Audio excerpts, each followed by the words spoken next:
ముందుగా కట్ చేసుకున్న onion, tomato, chilli, garlic, జింజర్ని పక్కన పెట్టుకోవాలి. ఆ తరువాత జీలకర్రని కొంచెం ప్యాన్లో వేసి ఫ్రై చేసి దాన్ని మిక్సీ బాగా పట్టుకోవాలి. దీనివల్ల మనకి టేస్ట్ యాడ్ అవుతుంది. కట్ చేసుకొని పక్కన పెట్టుకున్న onion, tomato, chilli, garlic, ginger 10 నుంచి 12 క్యాష్యూస్ కొంచెం వాటర్ వేసి బాగా మగ్గనివ్వాలి.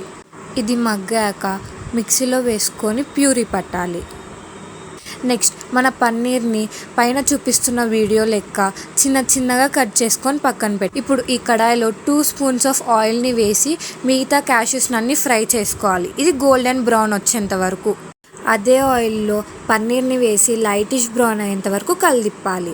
ఆల్రెడీ ముందుగా వేసుకున్న ఆయిల్ ఉంది. ఇప్పుడు మళ్ళీ 2 table spoons of ghee add చేయాలి. 1/2 టేబుల్ స్పూన్ ఆఫ్ చిల్లీ పౌడర్ని యాడ్ చేసి బాగా కలిదిప్పాలి.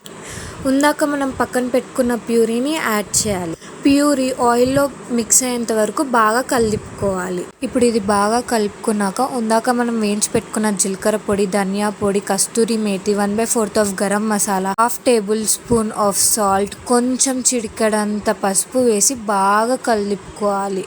ఆయిల్ తేలేంత వరకు. మనం ప్యాన్లో వేయించి పెట్టుకున్న క్యాష్యూ పన్నీర్ని ఇప్పుడు ఆ ప్యూరీలో వేసి బాగా కలిపాలి.